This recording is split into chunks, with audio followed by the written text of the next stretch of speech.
Hey YouTube, Liam here again. In this video I thought I'd show you what is, in my opinion, the second best video game console of all time. First best, of course, being the Nintendo NES from 1985, but that's something I'll cover in another video. This one, however, the second best, nothing wrong with being second best, this one is the Atari 2600. Now, I'm 32 years old, and most people my age or older will know the Atari 2600 because it was released in 1977 over in North America and in 1978 here in Europe, specifically in Britain. And it actually ran continuously for sale right up until it was discontinued in 1992.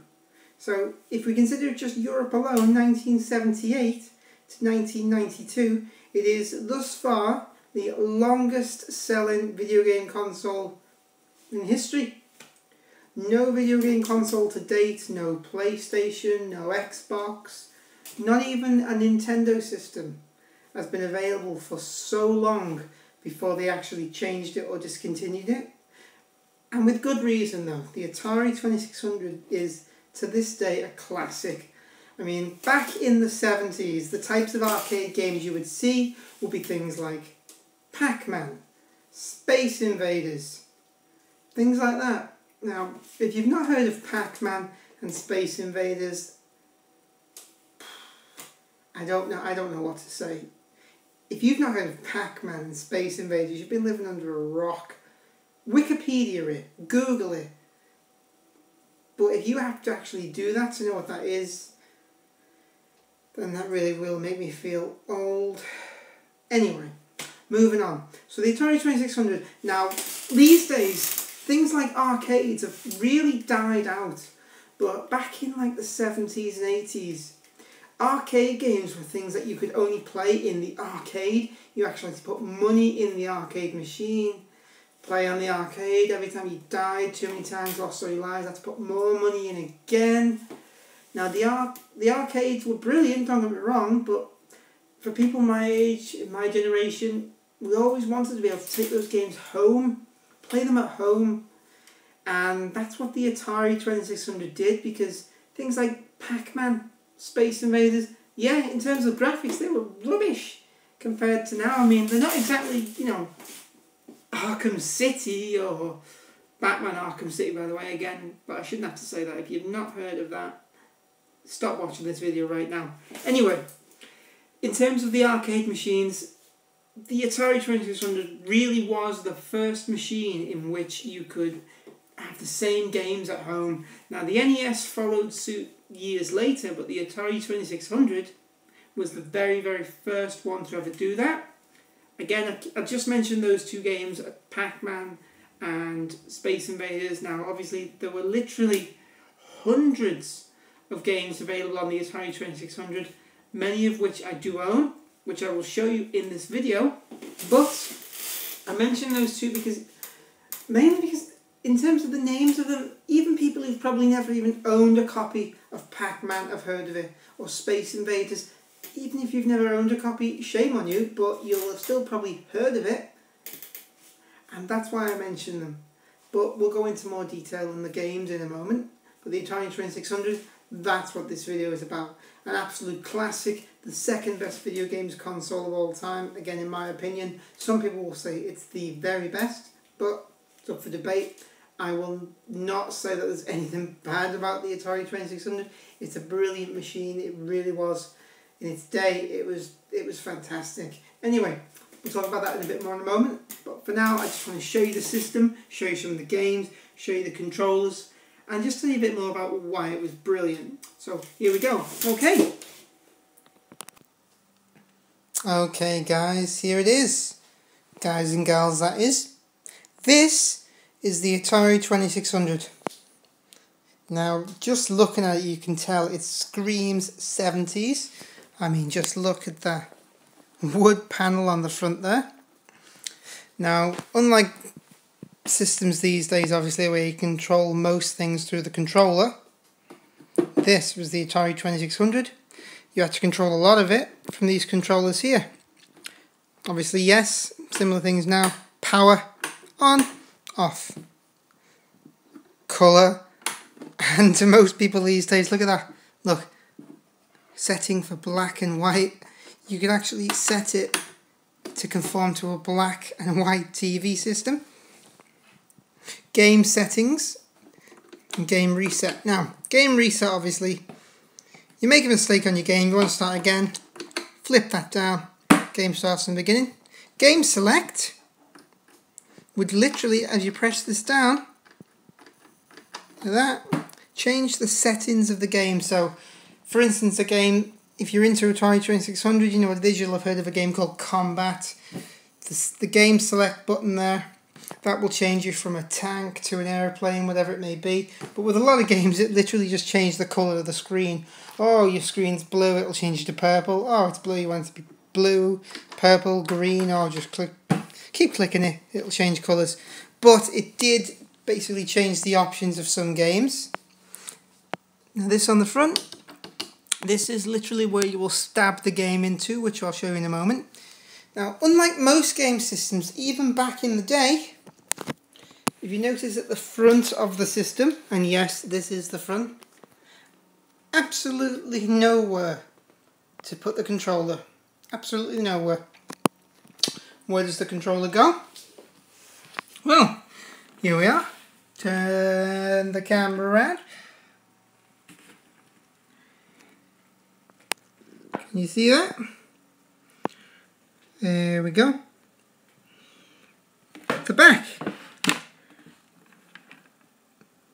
Now I'll show you it from the back to be a bit easier.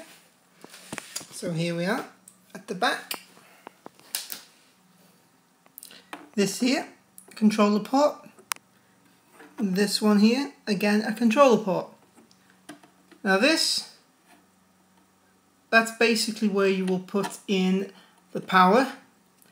But I'll quickly go over that in a moment. That's the power button. And there's an RF connection, but again I'll cover that in just a moment. First though, I want to show you the controllers for the Atari 2600. So here we go. Okay guys, now this is recognised by most people around the world that are over 5 years old. This is the Atari 2600 Classic controller. I mean, look at that, how simple can you get? Joystick, one button, which is basically all you needed in those days. Because again, if I go back to Pac-Man, didn't even need the button, just the joystick, up, down, left, right. You look at Space Invaders, again going back to that, left, right, fire. You didn't need anything else. That's it, basic controller. But I'll tell you what, some of the games on this system, so much better than what you will get these days. I say these days, the year as I actually make this video is 2013. Still a classic. Now, look at that input. Now the reason why I'm showing you that is something I'm going to come back to in a moment after I've shown you the rest of the controllers. But I do have a good reason for showing you that in a moment. That is the standard input for an Atari 2600 controller. Right, next controller, because yes, like the Nintendo Wii nowadays, there are more than one type of controller for the Atari. Next up is this bad boy, or I should say these bad boys, because they are a pair of conjoined twins. They are joined together. You cannot separate them. See? They're literally joined in the one input which you would put in the back of the system. This basically is what's known as a paddle controller. Again, there's your fire button there. The reason why obviously it's something you turn rather than a joystick, which you'll point left, right, etc., is this is for games like, oh, I don't really know if you'll have heard of a game like Pong, but if you have not, shame on you. Not Pong like the smell, you dirty bastards. Pong as in the crappy but brilliant tennis game. Paddles left, right, and you basically moved something along the bottom of the screen or up and down the screen depending on the game. Again, I'm going to throw some game names in there like Breakout for the Atari 2600, which I may show you in a moment. But these were the paddle controllers. Again, different controllers needed for different type of games. And very, very lastly, woo, there we go. Look at that. Yet again, just like on my other videos, a keypad. I hate keypads. But again, here we are. Exactly the same input. And that was it. Now, there was, believe it or not, yes, this was 1977, there was a wireless controller for the Atari 2600, which I've actually not got at the moment. I did have one, but it broke about 2 years ago, and I've not been able to replace it. It's in the loft, and I never bother bringing it down because it just doesn't work. But basically, it looks exactly like this, more or less, except instead of having a wire coming out the side, it had this big plastic aerial that come out like a 90s mobile. And it did fully wirelessly connect to the Atari 2600. Yeah, that's right, wireless controllers existed back in 1977. If you didn't know that, you do now. Now, there isn't much else to show you about the components of the Atari 2600. There was just your standard power, and obviously just your normal RF input. That was basically it. Again, RF input, similar to the Intellivision, even the Nintendo, most consoles of the 70s, 80s, 90s even, just the RF input, which you would literally just tune it in, tune the picture of your game in. Now, the reason why I tried to show you the inputs of these before is because many years later, and a console that I'll probably and most likely cover in another video, there was a system called the Sega Master System. This has nothing to do with Atari, by the way, this is Sega, but the Sega Master System, here is one of its controllers. I will cover the console later. And a Sega Mega Drive. But for those of us, of course, in North America, you'll know this as the Sega Genesis. But see, at the top here, guys, in America, it says Mega Drive. Now, the actual input of the Master System controller and the Mega Drive controller, here they are, exactly the same. And I do mean exactly the same. I don't just mean they look alike. I mean you can literally plug a Mega Drive controller or a Master System controller into the Atari 2600 and you can play the games from a 1970s machine with a 1990s controller. Well, I say 1990s, but I believe the Sega Mega Drive was released in 1989 and thereabouts. But regardless, so many years later, you could still play a newer machine's controller in at least a 10 years older machine. Obviously, Atari got there first, so that must.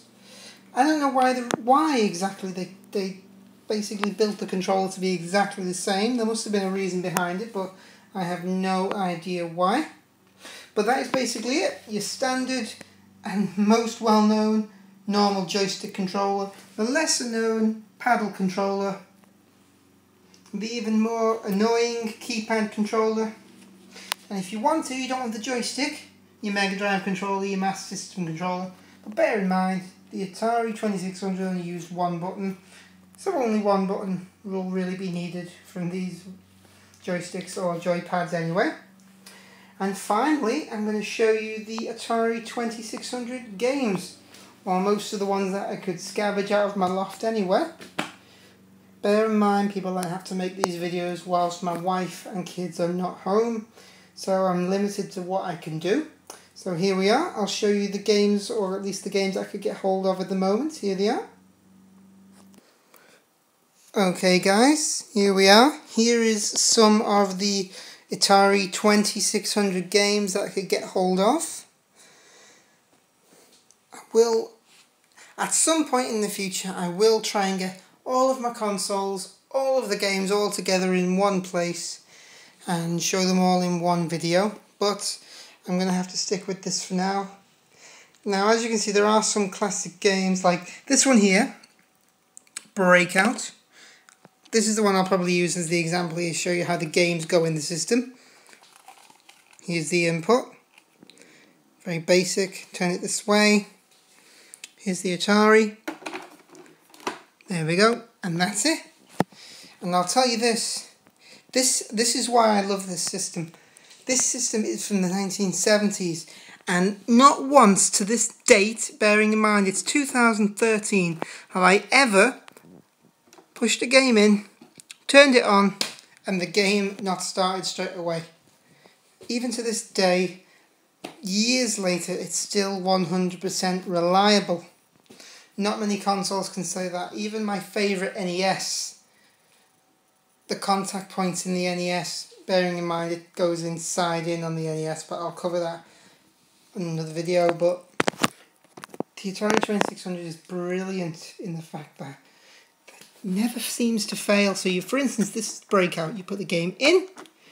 If you've got a black and white TV, leave it on black and white. If you've got a colour TV, switch it up to colour. On, off, obvious. Game reset. If you mess up, you want to start again. This one doesn't stay down or up, you just press down to reset the game. Game select. Now with different Atari 2600 games, there were different types of games that were on each cart. Not all games had different types of settings or levels, but some did. Breakout did. Combat did. Combat being my favourite, which is one of the ones why I mentioned it most. But you would select, press down again, and it would just change what was on the screen. So you got the right type of colour background or level that you wanted, and then you could start the game. Now, I'll move on to some of the games, because let's face it, why bother having a system if you don't have a good game? Here we are. Now some of them, the end labels unfortunately are so old they fell off. Look at that one. Now this one, I'm not going to go into great detail about this one because this has got to be one of the crappiest games of all time. For full details on how crappy, absolutely crappy this game is, I recommend that you look up other much better video game videos than mine. Like, just to name a couple of names, Irate Gamer, who's covered this game. Really good coverage of this game, shows how crappy it is. It's right, Irate Gamer. Or, it's not been covered in his videos yet, but I have a feeling it will do at some point. AVGN, which is Angry Video Game Nerd. Very different, but very brilliant video game reviewers, both of them. For some reason, people who like AVGN don't like Irate Gamer, vice versa. But I'm not getting into that. Anyway, if you want to look up Atari's ET, look on Irate Gamer's videos, or maybe even by the time you see this one, there will be a review of this one in AVGN as well.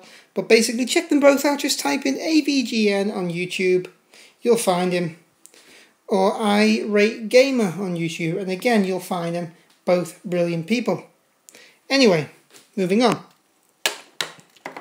As you can see, Dig Dug, Asteroids, brilliant game there. Combat, now this is the one here where you could basically change from plane to tank, whatever it may be, just by changing the settings on game select. But again, not going to go into that. Then here we've got Title Match Wrestling, Road Runner, Stampede, Arcade, Outlaw, Carnival, Pele Soccer. Oh, don't bother even playing that one. Pinball, Crystal Castles, Donkey Kong. A lot of people associate the name Donkey Kong with Nintendo because of Donkey Kong Country and things like that. But Donkey Kong was available on the Atari 2600, still is. Brilliant game. Now, this video isn't really to cover the games so much, which is why I'm being so very brief with them. I don't know, maybe I'll do game reviews in the future, but if you want game reviews, again, go to AVGN on YouTube or Irate Gamer. Both of them still brilliant. Now, again, Superman. Oh, crap game. Chess. Star Invaders. Tennis. Yes, that's another version of Combat. It's exactly the same game. No difference. I've just got more than one copy there. I have forgotten which one that one is in the middle, so I'm going to push them down to find out. Let's have a look. Kung Fu Master. It was okay. It's nothing special. Nothing special about most of these games. Wizard War, Jungle Hunt, Mega Force, Smurf. It's got to be one of the crappiest games I've ever seen. You are literally playing a Smurf. Now, Atari Warriors, more well known on the NES. Basically, you walk up the screen playing as a soldier, shooting at other soldiers. But if you want to play this game, it was rubbish on the NES. It's rubbish on this system, so take your pick. Right, what have we got down here that's fell over? Spider-Man. I don't even know how many levels there are on Spider-Man, because the first level you play on, you're trying to climb this building.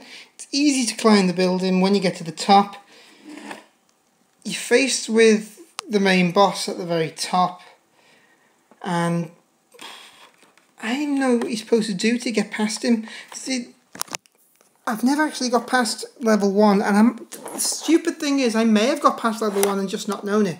Because with Atari 2600 games, there really wasn't levels as you would think. It was all about points, and nobody really gives a toss about points anymore. It's all about completing the game, but anyway, that's something for another video. Then we've got Star Wars, Jedi Arena, Empire Strikes Back, Qubit, another annoying game. Frogger, that was a fun game. Haunted House, stupid game. Hunt and Score, boring game. Pac-Man, brilliant game. Night Driver, can't be arsed game. Volleyball, shit game. Mousetrap, shit game. Joust, decent. Mario Brothers, yes, exactly as it sounds, as in the Mario Brothers from Super Mario Brothers. Now there was some sort of licensing thing that allowed Atari to put Super Mario Brothers games on Atari consoles, even though they were rivals at the time. It's not Super Mario Brothers as you would expect from the NES games, as in Super Mario Brothers, where you literally side-scrolling. There was just one screen on the Super Mario Brothers game where you basically stood underneath these turtles and had to knock other turtles upside down. And anyway, as I said, I'm not going to go into the games, but Super Mario Brothers, exactly this game was available on the NES as well. It was exactly the same, except it was better graphics on the NES, because the graphics on the Atari 2600 were poor. My Simpsons slip is there. Anyway, yes, they were poor on the Atari 2600, but the games are still great. And last one there that I could find from my loft, Raiders of the Lost Ark. Really weird game was Raiders of the Lost Ark, because you needed one controller to control Indiana Jones, and the other controller, strangely enough, to control his inventory. So if you had like items and guns and whatever items you may have, you needed a separate controller to be able to pick up or drop them. Anyway, if you want to see a review of this game, type in the name of the game on YouTube, you'll find it. I'm not going to review the games, it's not what I'm here for. So there we go. So that is as many Atari 2600 games as I could be bothered grabbing out of the loft in the time I've got while my wife is out. And the Atari 2600 system itself. If you've got one of these systems, please keep hold of it. They are absolute classics. So there we go. That is the Atari 2600. Again, ignore those controllers. They're just futuristic controllers compared to these that manage to work in the same system later on. And that's it. I hope you enjoyed that. Okay guys, so that was the Atari 2600. A brief look at the system, the controllers, and some of the games. Hope you enjoyed this video. Still hoping to make many more. I have a lot more game systems and games up there in the bedroom, hidden away safely because my wife wants me to throw them all away or sell them all, which I cannot bring myself to do. So I shall hopefully make more videos about them. So if you like this video, please by all means rate the video, comment on the video, subscribe even. I have many more videos to make. Hope you enjoyed this.